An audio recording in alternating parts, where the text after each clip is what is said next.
All right. Welcome. This is the Whitetail Fixation Podcast. I'm Adam.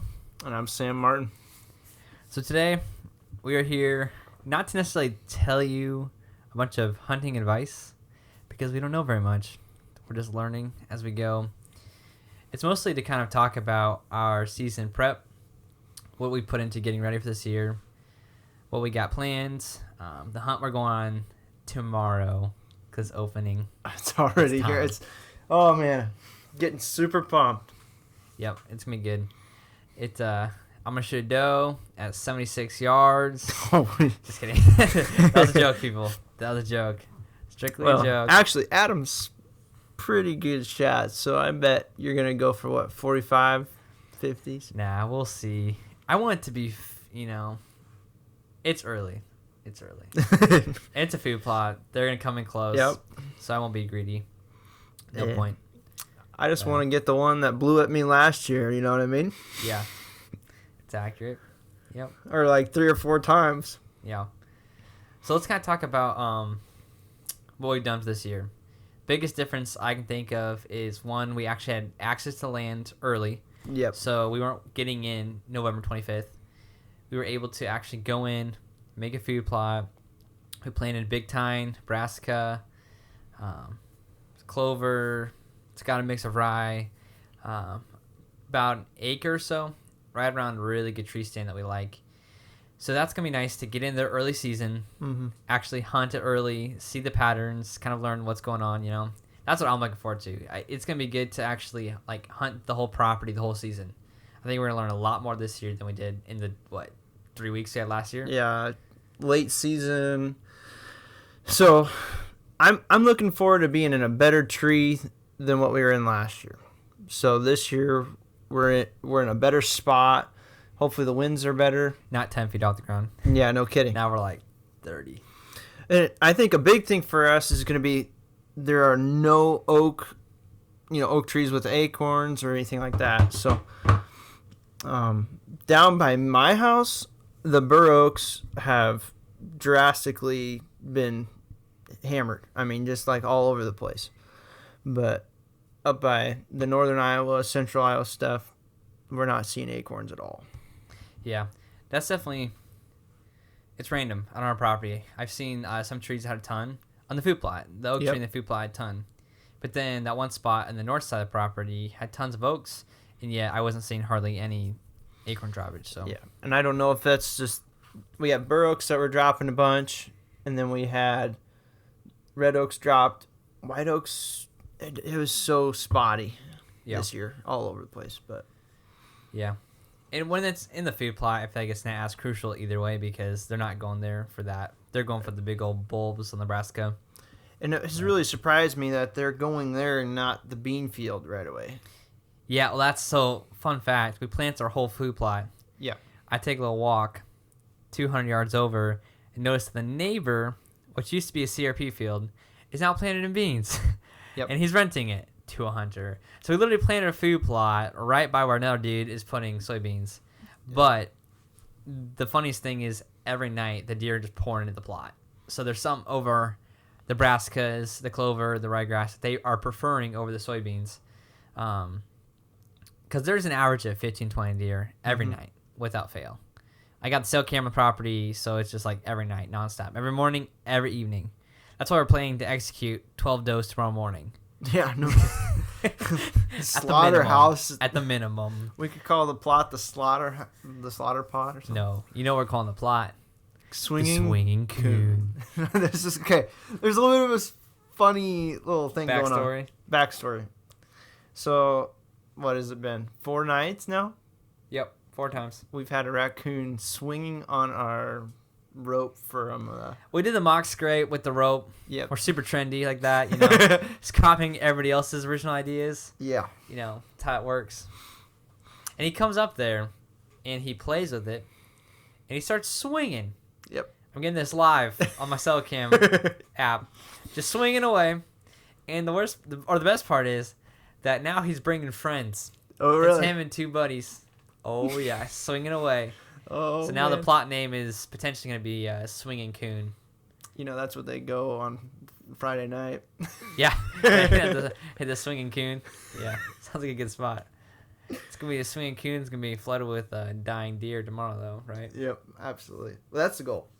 What I'm kind of surprised is that those bulbs are getting hit in early season. We had maybe a little frost a couple days ago, but...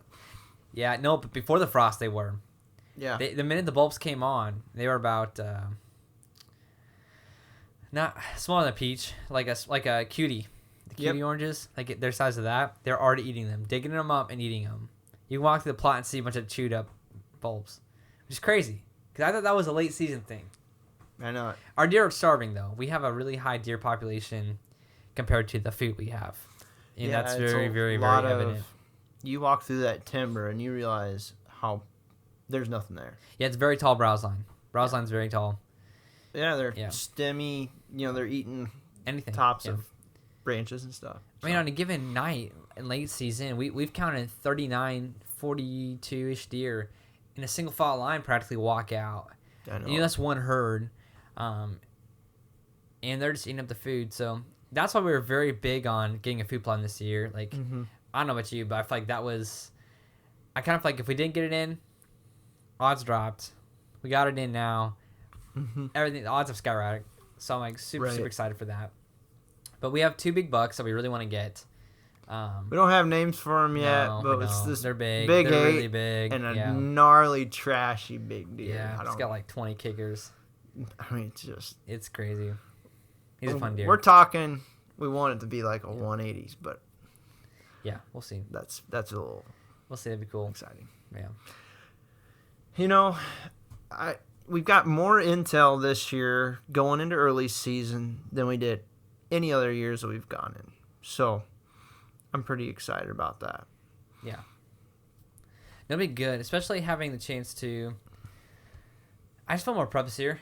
Yeah. We switched to lighter arrows, so we've had the chance to actually get ready. You were traveling last year. That made it hard. I was moving, having a baby. That was taking a lot of time. This year, I felt like we've both had time to really get prepped, really get dialed in. We switched from heavy to lighter to medium arrows. Medium. They're lighter than heavy, but they're not like a light arrow. Right. We tried the whole system. Sam was shooting like 620 grains. I was shooting like 596. It took about a decade for that thing to get to the there. deer. And here's the thing. I was starved by the time they got... I get the science behind it, okay? Yep. But I track more deer than 95% of the hunters in Iowa. Yeah.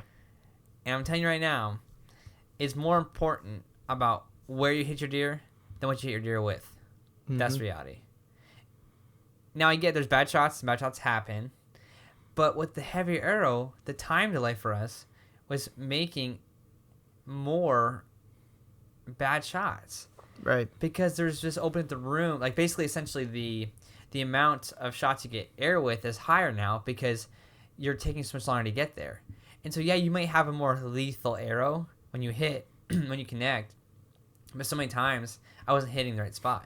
I shot that doe. Yeah, at 30 yards. That's not a far shot. 30 yards. It was not alert. It was head down, just browsing. I aimed at the white, almost below the deer, because we filmed it and we retraced the film. Put the dot, and when the arrow finished, rewind the frame, started from there, and you can clearly see it was a money shot. I aimed below the deer. Deer still ducked it. And the arrow's quieter even. But the thing is, the time delay is just too much. It's not worth it. So we decided, hey, let's find the happy medium. We want to keep a good FOC. We don't want to be shooting at light arrows. We want penetration, but we need speed back. We need a flatter arrow. And plus, you have a greater room for error now for accuracy, because now you have less arch. So when I shot my heavy arrow, I switched to mediums. I went out, shot a heavy arrow, and then immediately put my medium one on, the new ones I got, and shot those. And already they're 8 inches higher. So that means that's at 30 yards.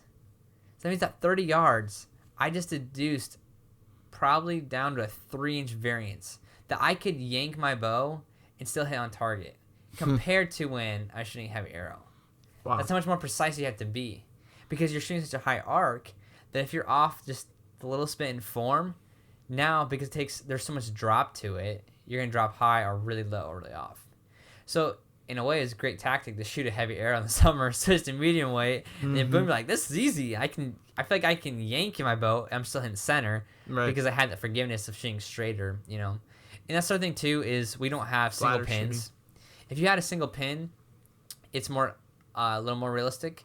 But for us, we don't. Shooting fixed pins, you have to compensate for anything between 10 to 20, 10 to 30 yards, 30 to 40 yards, 40 to 50. So like a 45-yard shot. Well, it's fine when you have a fast arrow. That's the variance in 10 yards to 2 inches.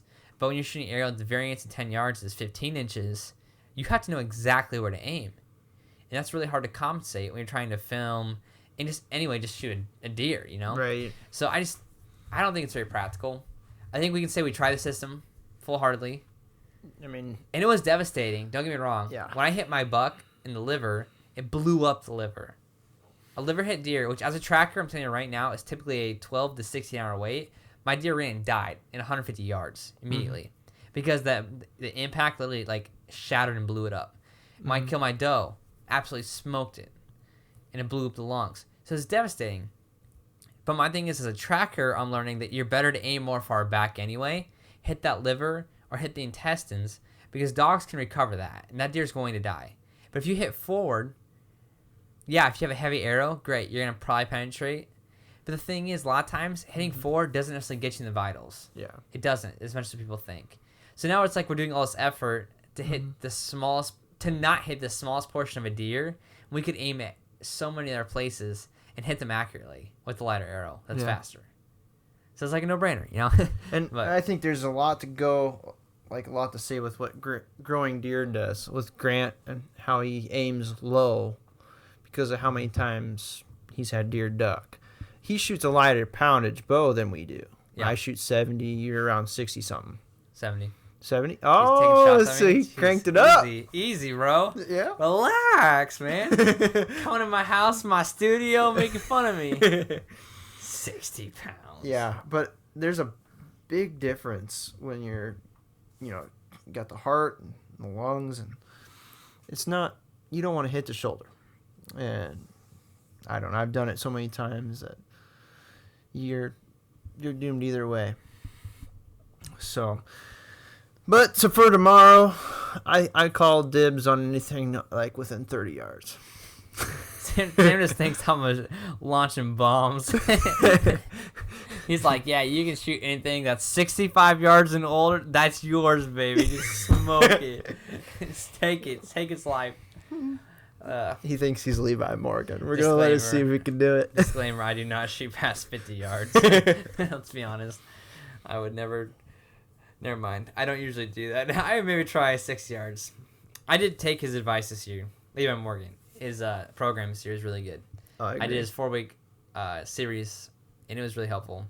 Only shot double the distance of my farthest point I want to hunt. So 40 yards. So I was shooting, well, I lie. I can't shoot 80 yards from my yard. But I was shooting only 50 and 60-yard shots the whole year. Whole summer. And then I just switched this past week to 20, 30, 40, 50. And like 50 is pretty easy. 40, nothing. And 40 used to be my hard pin. Like I used to be 10, 20, 30, 40. Which is normal. If you're that guy, that's cool. You got to start there. But the only way to expand it is like double expand it. So if you want to shoot 40 comfortable, you got to be shooting 60, 70 comfortably. Right. And it really does help a ton. But I don't know if people know this, but Adam shoots his bow as like some people go to the gym. So I do. He's out there 2 times a day shooting his bow. That's all he does. So that is not true. 2 times a day, I wish I would if I could, but I have a baby. There's a lot to say too. It's just I spent a lot of time in the research though. 1 shot a day. I spent a lot of time in the research to make my times when I do get a shoot count. That's a lot of it. The bow shops around me suck. Yeah, they do. So. Sorry. So disclaimer. If you live in Iowa, I don't really care who you are. You're all by your own. The bow shops in Iowa suck. Yep. Fight me. Yeah, I know it's true. Sportsmen's. I'm calling you out. Yep. I paid you $35. Ooh. And you put my cams on different draw lengths. 29.5 up top, 29 on the bottom. Man. Well, I got a good one. The heck? So I took it into a private shop down by me, down in the southern. Mr. Rich. Yeah, I thought, Mr. I'm dropping $60 on this thing. And I took it into the guy, and he's working with me, but he put it on. He put the rest. So like when you grab the bow, it's like literally you're like it's hitting your thumb. And I'm like, well, I don't think that right there did it for me. So, yep. Archery, field, and sports. Should we even get started? Sorry, we're not here to I like. think you also kind of suck too. What? Archery, field, sports. Yep. Not a fan. Not a fan. Sorry, boys. It's okay. We did get our bows from you though 7 or 8 years ago. Yeah, we do appreciate that. They had nothing to do with it. Yeah. Diamond made the bows. It's very true. They're good bows. And I found about them on my own via research. You did. No, I think they're just they got a weird culture. I'm not a fan. We don't need to talk too much about it though. A lot of people like them. Yeah, they're people not bad. like them out of necessity though, because they're the only ones around. I just think that it's sad that there's not like a really good pro bow shop that advertises people who don't have a lot of money, who don't want to go buy the new stuff, and would still take care of them, but also do quality bow work and actually know what the crap they're doing. I know it. It's like sounds like we need to start a bow shop. Yeah, we'll add to the list. Yeah, we'll add that to the list because nobody else can do it, right? But yeah. I think there's a lot reason why people have these bow presses and everything set up to do it themselves, and we're getting that way. Yeah, that's definitely on the list for sure. Yeah, it's not bad. We don't have to talk about bows, but yeah, bows. Who would want to talk about bows on a hunting podcast? The two guys only really bow hunt. Yeah, it's true. Whose logo's an arrowhead, but whatever. Right. Yeah. So for our food plot, kind of talk about how we did that. Basically, it's a spot that was like an old pasture. Didn't actually have cows in it, but that's the best way to describe it. It wasn't CRP, just grasses. A lot of like Reed's Canary, a lot of like bluegrass rye, just kind of a mix of just junky grasses coming up over long years. Maybe it's been burned, but it's been a while if it has. It didn't look like it'd been burned in a long minute. It's been a long time. It's been a long time for sure. So we came in there and we sprayed. We treated it that way first and foremost. Not a lot of weed cover, but super dense grass. So we knew we wanted to get it killed off. And the spraying didn't do much. The spray was very weak. I mean, it was very, very weak. Yeah. And at first we didn't know we could burn yet. We don't own the land, so we had to kind of finesse that a little bit. Like our plan was like, let's spray. We're gonna go in seed, and then immediately weed whack, and then get that duff on top of that seed. Yeah, we've done that in the past. Up in northern Iowa, it's worked awesome for us. Yep. Retains moisture. Helps the seed last longer. Just keeps it from getting burned up from the sun, and it'll even use like the moisture from a dew can be enough if you do that method, which is nice. Right.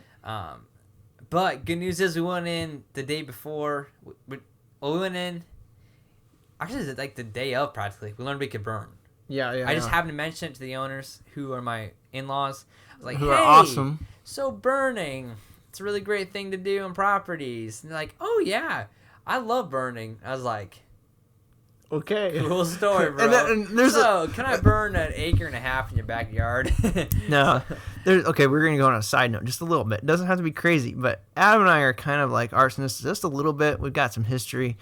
Back when we first started when we first started Whitetail Fixation, the best time that I remember is when I about blew up and killed myself. I saved your life. And Adam, he's a medic, and a lot of people know Adam's in the military. I'm a medic now. Was not then. You weren't then at the point in time. I am now. But I may or may not reasons. have made some dumb choices at that point in time. But hey, to kill a deer, it's worth it, right? Yeah. But no, Adam and I, Adam was working. You were working on getting this tree stand set up, but we're going to be in tomorrow. All saddle. It's all prepped, ready to go. What is? Well, I know you gotta tell the story though. Oh, I gotta tell the story. Oh boy, you can't be like, oh, Adam saved my life. See, okay, that's how I saved your life. It was it's one of those things that we were using gas. No, diesel. We used diesel fuel first and foremost, and I put it on the pile. We were burning piles because I didn't want the predators to hang out where we were gonna play a plot. We made it tonight. We're making a food plot on our grandparents. Oh, it gets better. And we waited till the dark because we wanted Grandpa to see the smoke. Oh, and he goes off to church. And he went off to church. Yep. So we let him leave. We let him go to church and pray. Yep. Wait till the darkness come in. Yes, we did. The boys go out to burn. Oh, yeah. Clear food plot, baby. Oh, yeah. And this is like the first time we ever did this. Ever built food plot. It was that time. Yeah, disclaimer, we're like 16 here, so yes, give us a break. We had the 4-wheeler back there, and this is what's so funny. We used the diesel fuel because we knew that was safe, and it didn't do nothing. Like, it burned. Compared to gas. Yeah, it didn't do anything. Still does burn. And then we're like, forget it. We're running in. We ran into Come and Go, and we got 2 giant things of fuel. Yep. We came back, and remember, our lawnmower did run out of gas. Okay, remember that. Yes, we had to walk all the way back. Yes, we had to walk all the way back because I had a lawnmower back there that I called Hercules. And we were mowing. Hercules. It was my Craftsman rider. Yes, it was the very first generation Craftsman mower, and we were knocking everything down, and it was great because had this massive pile. I was on top of that pile after we had tried the diesel fuel method, and I took the gas and I dumped it on there. And as I'm pouring it, I see a little glimmer of hope, of fire, a little like glimmer of death when I was on top of the pile. I'm like, we tried to light it once. Yep. And it died. And it died, We supposedly. We waited a good 30 minutes. Well, we went back to get gas, dark. yeah. And so we came back, and we're looking around like for coals. Like, it's black. Like, yeah. We'd see anything if there's any glowing or whatever. It was literally burning. So you started to the pour rotten fuel on the pile. Yeah. And there was a rotten log in there that had just started. It was a smoldering just enough, and it was dark out. We didn't see smoke. But I saw a little flicker, and I was pouring as I saw that flicker. And I kid you not, it was like, shaboom! Yeah. I launched off that pile, and I remember vividly, I land, and I have a gas can of like the big 5-gallon ones, like the biggest ones you can buy. It's like just chugging. It exploded so much that it literally knocked him onto his back. And knocked the wind out of me. Knocked him out, knocked the wind out of him. Oh, for kind sure. Both. Dazed him. It was like, didn't knock you unconscious by any means, but it was like, knocked the wind out of you. Yep. It's dark outside. Now there's a big ball of fire, and now you're just like dazed because you just got like trucked. Oh, like, man. Fire. Big time explosion. And I was sitting right like 5 feet, enough to where I didn't catch like the blast, but I was like, what in the world? And so all I see is Sam laying down next to a 5-gallon full of gas that is trickling down this hill to the fire. Yeah. So I did what, And he just left me laying there. Now, so I run. I'm thinking, okay, what's the most dangerous threat here? The gas. So I grab the gas can and chuck it in the beans. Then I run back and grab Sam and drive Sam away from the fire and the flames. Yes. And him and I both, like, in classic movie fashion, just fall back in the beans. Yep. And just watch the fire just go. And we're just sure, like, the gas. We cannot tell Grandpa. No, okay, it gets even better than that. Yeah, he already knew. He already knew. Praying. Yeah. So that whole thing went down. And we, we just chilled for a minute. We did, because there was a couple sticks. There was a couple sticks that are about the size of your thumb, and they had ripped up my back a little bit. I got cut up and everything. Bruised. And we reeked of diesel. Bad. Reeked of diesel. We smelled gas. We didn't know this because all we could smell at this point was diesel. So. Yeah, and gas too. Yep. And were we walking back? We were walking back. Yeah, because we told we were gonna get fuel for the mower. Yeah. But we didn't. We're getting fuel. And we technically got fuel from the mower but it didn't fix it because it was still stuck. Yeah, but I didn't see the mower stuck on the way back. So at this point now we're walking back. Yep. Defeated. With gas cans in our hands. So ever 3 empty gas cans, reeking of fuel. Yep. And it's like a long walk, probably half a mile. Oh yeah, easy. Maybe almost a mile. It's a mile because it was around about the field. Because that section of timber that's in the middle of a field. Yeah, it's a drainage ditch. So it's just a long hike out to the road. And this is like 9:30, okay? This is totally random timing. Oh, yeah. We finally get to the road to walk to the house. And joke. I kid you, yeah. As soon as we clear the ditch. Yes. Lo and behold, 2 headlights pop over that road. And in a minivan. And it's Grandpa. Yep. And he says, boys, how's it going? I saw those lights and I knew it was Grandpa, and I chucked that can. That can was gone. We bailed the gas cans. Full can of gas, basically, just chugging, dumping in the ditch. He would have totally seen them, and we threw them anyway.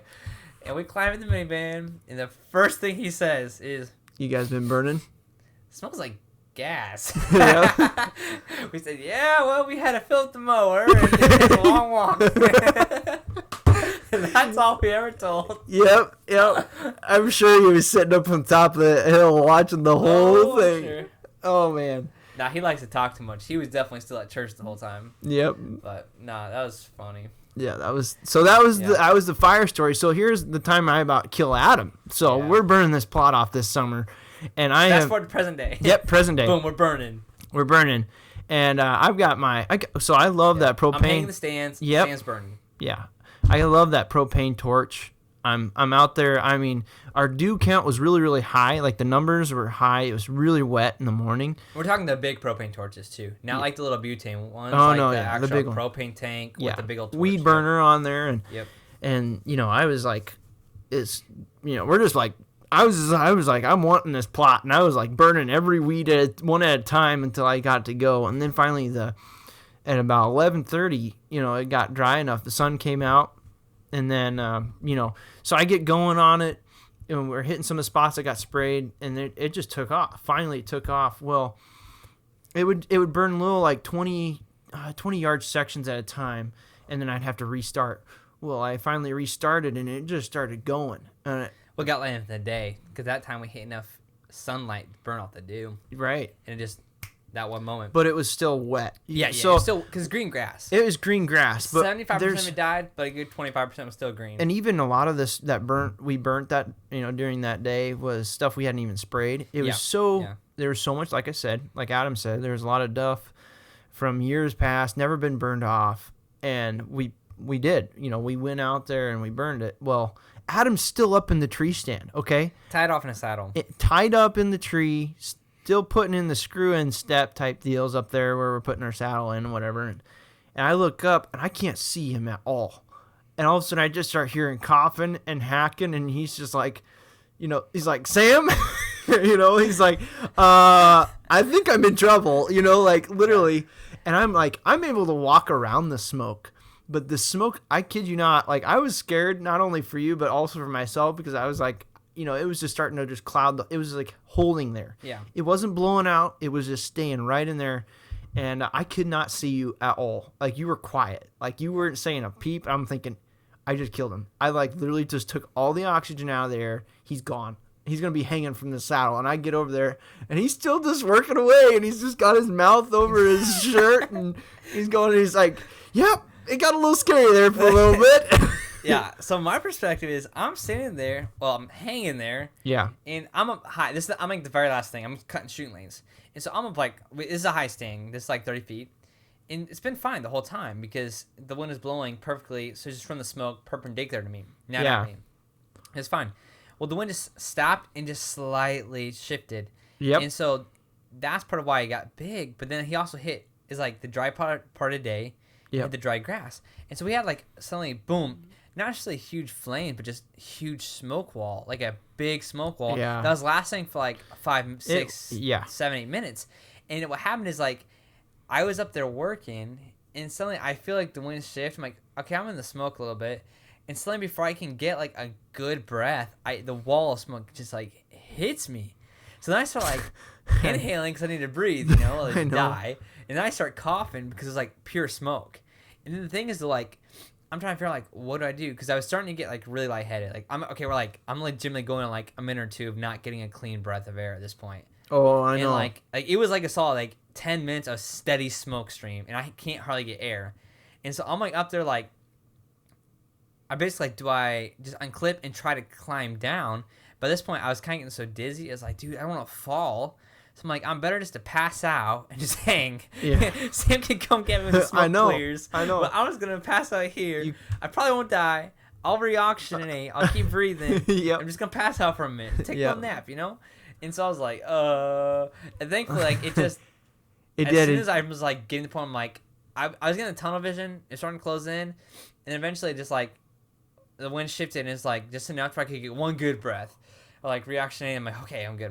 And that's like Sam like went from the opposite of the field to like it clears. He's like standing at the base of the tree, like, dude. Yeah.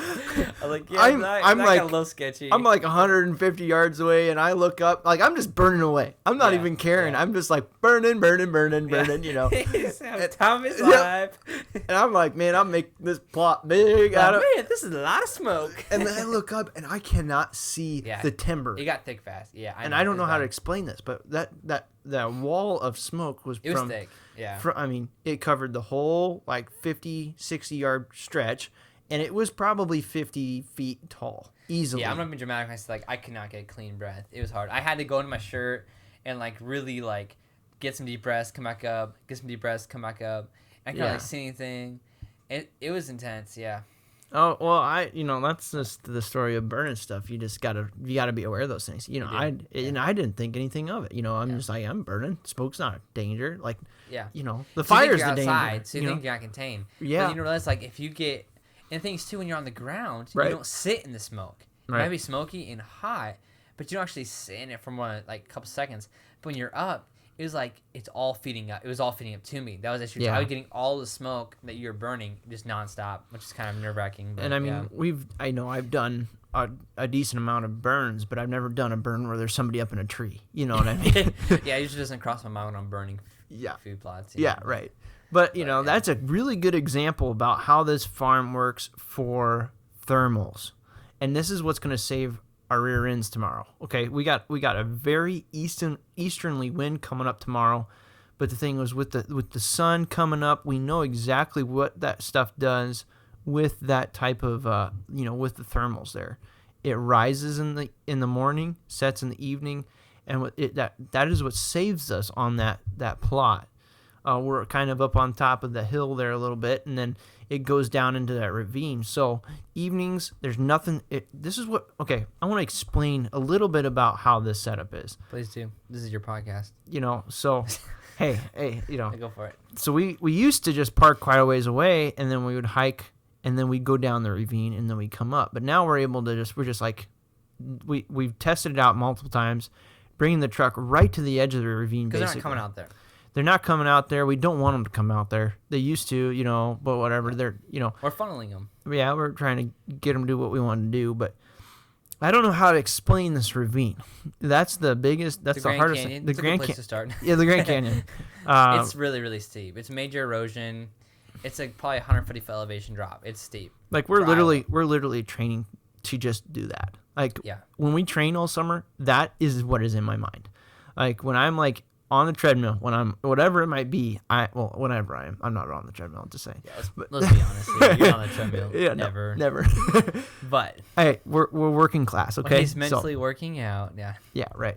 And it's easy going down, but going back up, it is steep. And we found some better routes in between here and there nowadays, but so this is, I don't even know how to explain it. I mean, it's got to be. This ravine down, how many yards do you think it is down one way and up? It takes us, I don't know, 500 yards, easy down. 400 yards across. No.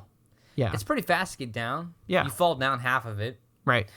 You can't walk. You have to slide. You can't walk. You had to slide, yeah. In the wintertime, it's legitimately hard to even get up it. You have to put your hands and knees it. It's steep. And take like foot spikes and everything. The thermals are going, like they're being harshly, that's why it works well. Like they're being harshly forced up or harshly forced down. It's not like a gradual, it's not a valley. It's a harsh cliff, ridge, Mm-hmm. And that does, like you said, you can continue what you're saying about thermals, but that's why the thermals here work well. Right. They're somewhat predictable because it is a pretty harsh, steep ravine. And it's always been that way. I mean, I hunted it almost every single day for 3 weeks, and it worked out great. It didn't matter really with wind direction as much because of our thermals. And but what's so cool about this setup is the way I love it is Ab and I are both very like sniper oriented. We love learning what we're going after, and then we love to get in with the most lethal point possible. We could literally go down. We'd have a trail. Kill you. Yeah, you never knew we were there. Exactly, and this is why we're seeing such giant deer in here. I mean, people don't know this, but last year it was really, really cold and our camera gear wasn't working very good, but we had giants in there almost every day. And so I was going down and I was going back up, and I could literally keep my line down and up away from the deer, and I could go straight in line with the tree that I was going to get in and go up the tree.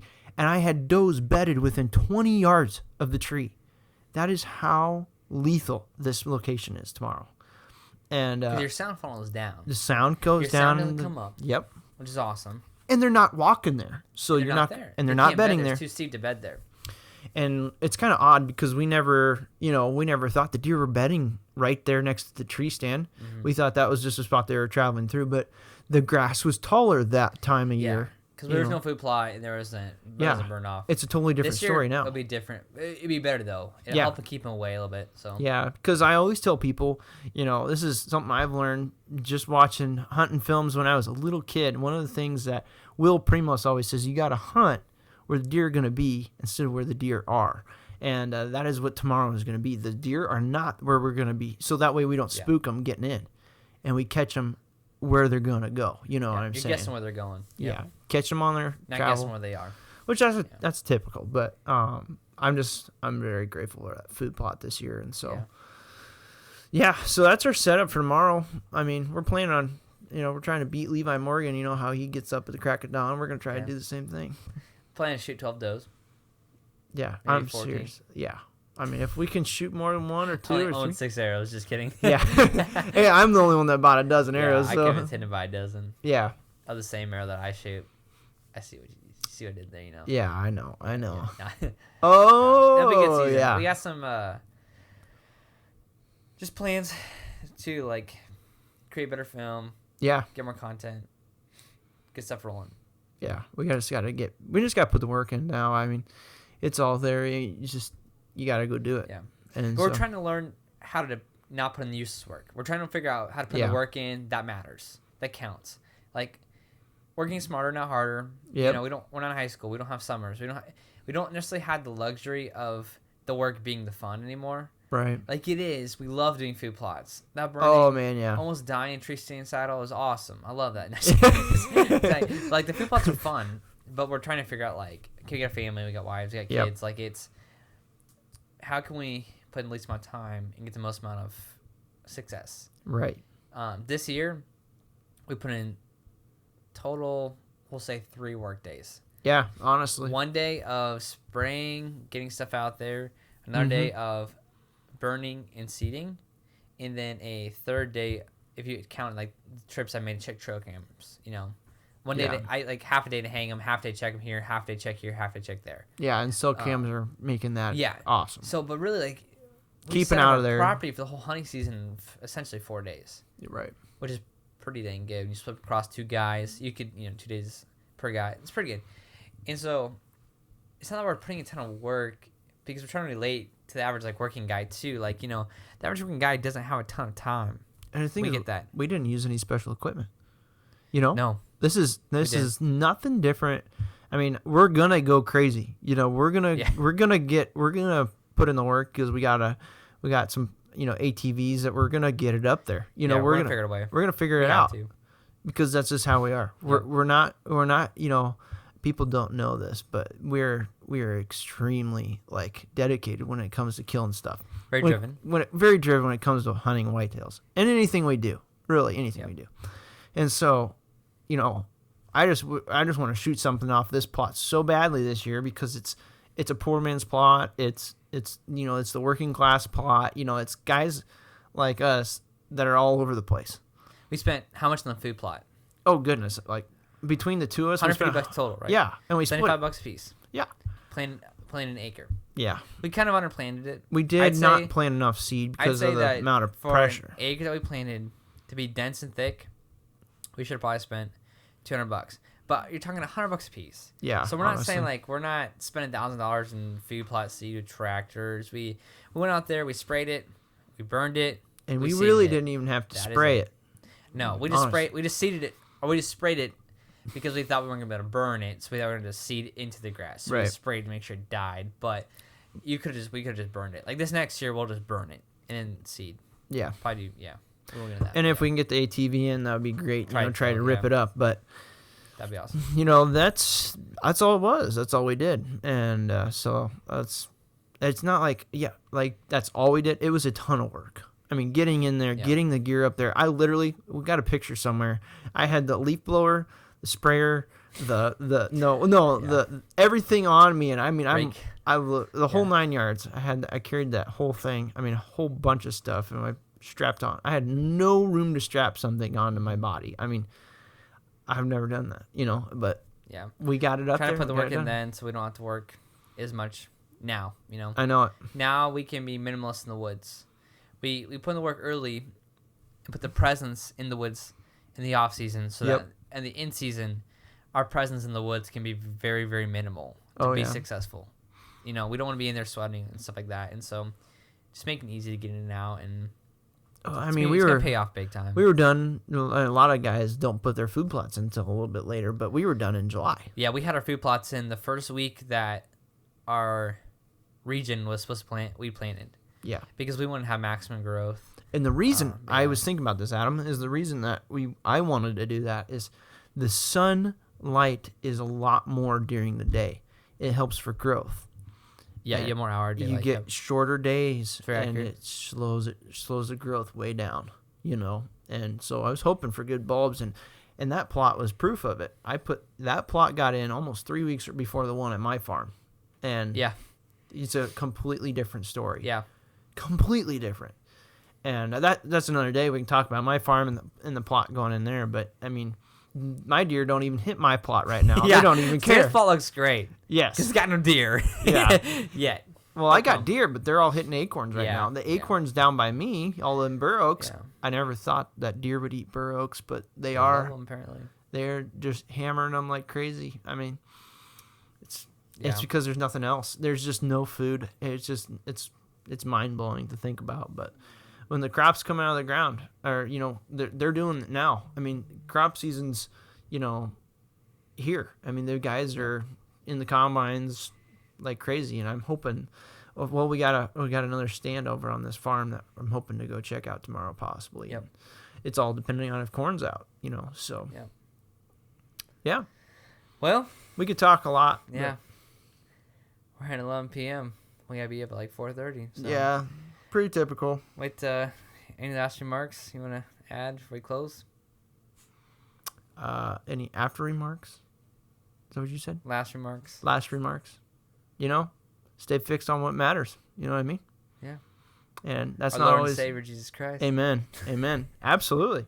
Yeah. And no, we're fixed on hunting. Yeah.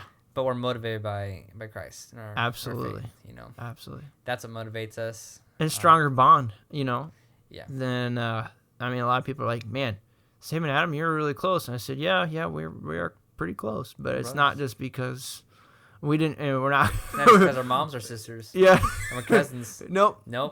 It's honestly not. It's not. And we've gotten through some tough times. And it's because of God. So. It is. And it's something we just always want to tell people is like, if you're lost, if you're hurting. Yeah, absolutely. There is an answer. There is someone who cares about you and loves you. And you're not alone. And his love is perfect. But you don't have to be perfect, Right. And he came, he died for you, took on your sins, took on your penalties, made them his own. He conquered death, but he didn't stay dead. He rose again. Amen. His name is Jesus Christ. Amen. And we care more about helping you know about that. I know than we do hunting. Absolutely, yes. And I mean that's the thing is we get so caught up in just all this stuff. All the things like, deer hunting is my favorite thing in the world. I love it so much, but I don't love it more than I love God. And so, but I just it's just so cool to have that relationship with him and with you and with our families, and it's something I just want everybody to know about. But hey, we're gonna try to get some shut eye. We're gonna be up in like a couple hours. So Well, thanks for listening. Remember, always stay fixed on hunting.